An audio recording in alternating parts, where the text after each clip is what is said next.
what is the courtroom experience like? Because it can be intimidating. Yeah. Being 17, arguing in court, like, what is that experience like for you, and how do you feel when you're up there? I think I'm the best person to ever argue in Detroit. I believe argue with my brother. Mm-hmm. I argue with anybody. I argue, Yeah. and I've been arguing since I was like 5 years old. But the experience I personally love because it restores the faith I have in a system that has long disappointed our people.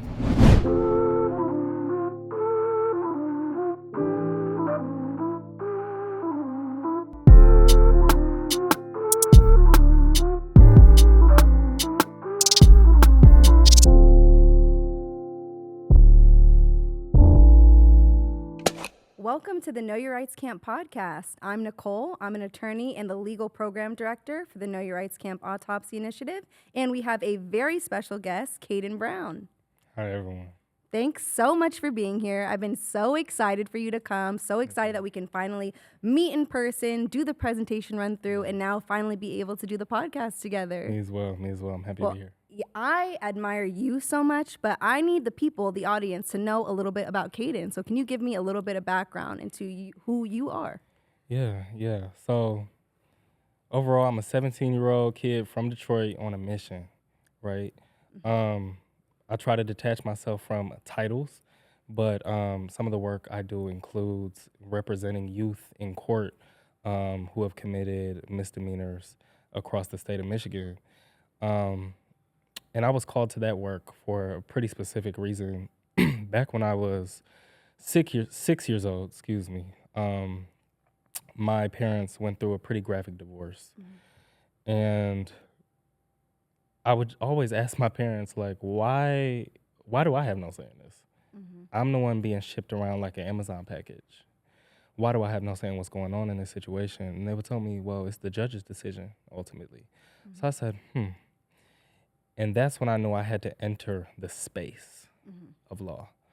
I didn't know how, and I surely didn't think it was going to be 17 years old. Right.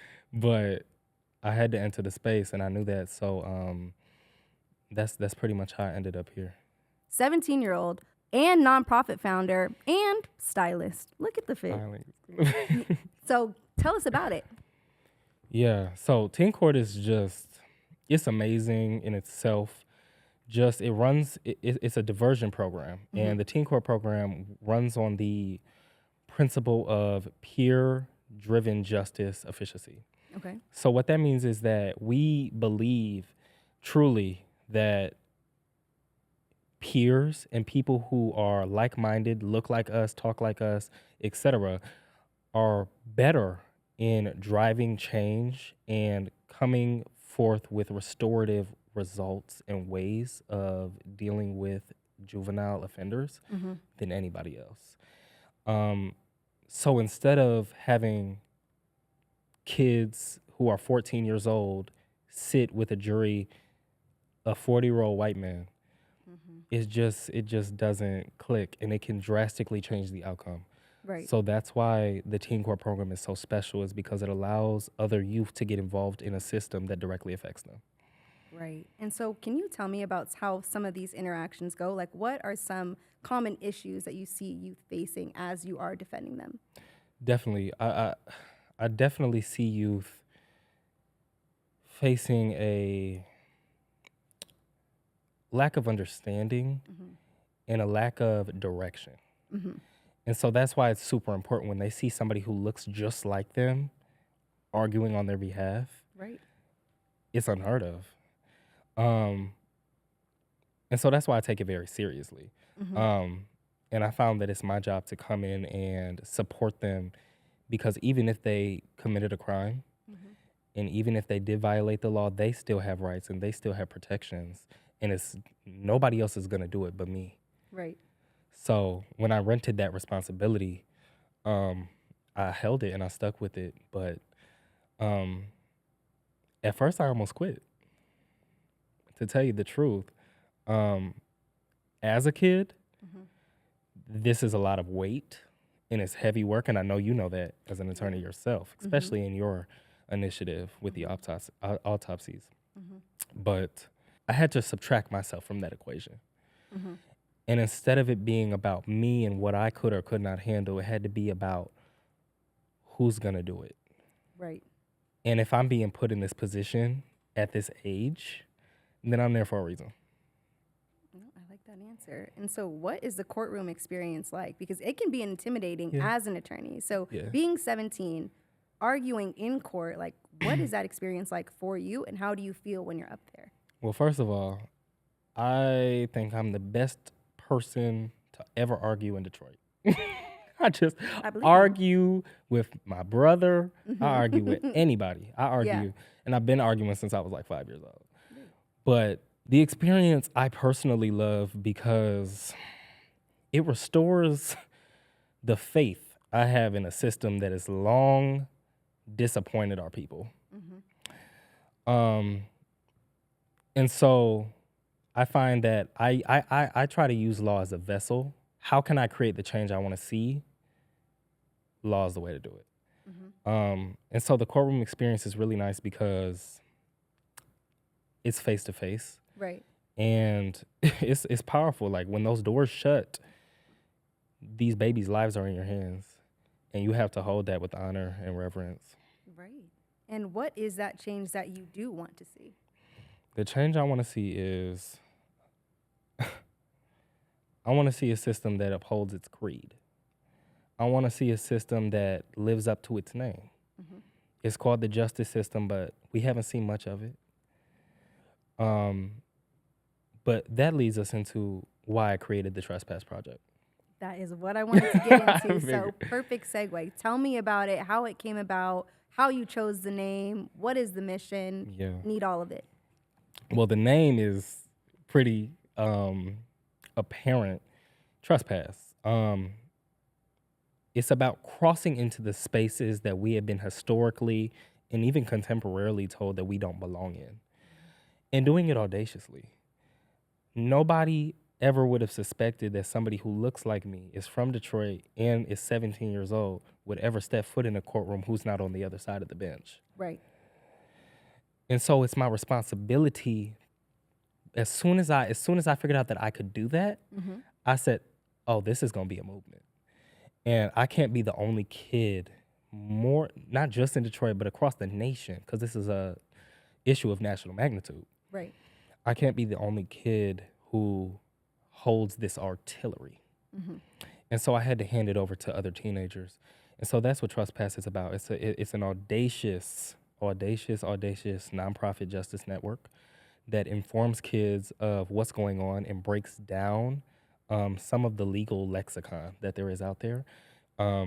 Because like I said, youth lack understanding around this time when it comes to the legal system, and they have no way of navigating it. Right. And so because I know what it looks like in and out, I have to break it down and increase legal literacy so that other youth who are like me can also enter that system and create the change we want to see. That's amazing. And so what are some of the concepts that you're teaching? Because I understand that learning the law is like a new language. I mean, even Yeah, in it law is. school, I had a list of Latin words because I was just so Yeah. confused. It's a confusing process to navigate. And so how are you explaining it in a way that they can understand? And what exactly are you explaining? Definitely. So one of the big things we like to break down are laws that are passed because a lot of them directly affect them and they don't even know it. Right. So what we like to do is we say, this law was passed. This is what this means for you. Not just what it means in general, but what does this mean to the 17-year-old or the 16-year-old or the 15-year-old who's sitting at home and is hearing all this stuff happening on CNN, but has no idea how it's applicable to them in their lifestyle until they're caught up in the wrong scenario. Right. So we break that down and prepare them. That was number one on our protocol list. We prepare them. We prepare them so that they understand and it's actually in their terms. We don't try to speak in a way that would just be even more confusing. Right. I speak to them how I'm speaking to you. This is what this means. This means that when you see a police officer, you be quiet. Yeah, right to remain silent. Right to That's remain what we silent. talk about in our presentation. And that's what that means. And it's just that simple and it's just that plain because often the legal landscape is so overcomplicated. Right. And so if we have people who are in it and speak that language, I am a translator for you. That is amazing. Because even in our presentation, we talk about the language used for reasonable suspicion versus probable cause Yeah. and how they leave these terms very vague to allow for infringement of our rights. And so I want to talk a little bit about our presentation because you talk about our rights and our reality. You know, we're going over the substantive law, we're going over federal law, we're going over state law. But can you tell me about your portion of the presentation and what you want the youth to take away from your presentation? Absolutely. The first thing I want to do is clear up all the misconceptions. There are so many misconceptions. Every time I run through this presentation, somebody's like, "Are you serious?" And it's just so the mass misunderstanding is so democratized, and they keep it that way for a reason. Right. But that's why I think it's my job when I step on that stage is to make sure that I clear up those misconceptions so that they understand what they're walking into and what their artillery is. What are their resources? What can they do to protect themselves? What is their shield and defense? Right. But also knowing your reality is a very important piece because even as I say in my presentation, we always know our rights, and our police officers who are supposed to protect us may infringe those rights. Right. They may be the ones that violate it, even though they're supposed to uphold the law. But we don't fight it on the street, we fight it in court, and that's my job. Right. So we just definitely have to have that balance because we understand how significant it is to know your rights in interactions with police officers, but also we have to keep in mind that, okay, we want to invoke those rights and assert them, but we also have to remember where we are and can we get out of this alive. Right. Thank you for providing that context. And one of my last questions is just, how do you find the time? You're a full-time student, have a nonprofit, and then you're also representing people in court. So how are you finding time, and how can youth also create that space for things that they are passionate about and want to advocate for? What advice do you have? Because I'm sure your time is very limited. Absolutely. It's all about capacity, and it's all about knowing your limit. I personally, my iCalendar, I have everything documented from when I brush my teeth to when I go to bed. Smart. Like, seriously, I have to be on that schedule, and you have to have that sort of accountability and agency over your life. Right. Because when you realize, especially when I'm seeing all of these cases, and I know you see with the autopsy initiatives, life is precious. It is. Time is precious. So when you learn to manage that time in a way that is amplifying impact, I dropped some of the other things I was doing because I had to stop conforming to the lifestyle of the masses and start living in my purpose. And my purpose is to defend youth. And what do you think, when do you feel like there is that moment where you knew this is my calling, this is what my purpose is, and then being able to dedicate that time? Like, was there a moment? Was it a combination of moments? If there was, I would really like to hear about it. For sure. There was definitely, a tapestry. So there was a lot that went into it. Right. But the one moment I would say that solidified it was when it was my first court appearance. And so something a lot of people don't know is that I actually had less than 24 hours to prepare that case. And I still went in there and whipped them. Of course you did. Natural talent. But the thing is, that's when I realized that it wasn't about me, though. It wasn't my natural anything. It was about my calling and what I was designed for. That's amazing. So that's when I was like, okay, let me take this on and let me change my life around so I can help people. That is so amazing. I am so proud of the work that you do. I'm excited to see all that you accomplished. It's truly amazing what you've already accomplished to this day currently right now. And you are going to always have our support. Know Your Rights Camp is so proud of you and the work that you've done. And we're so grateful to be able to have you present our legal presentation with us. So we just want to thank you so much for being here. Thank you for your support, and thank you for your time. And thank you for the human beings you guys are, truly. We try. We appreciate it. And thank you for you. But you are amazing, and we appreciate you. And thank you again. Thank you. Thank you so much for watching the Know Your Rights Camp podcast. Please make sure to follow us on our socials at Your Rights Camp. Please also check out our YouTube at Know Your Rights Camp, and also visit our website at knowyourrightscamp.org. Thanks so much for watching.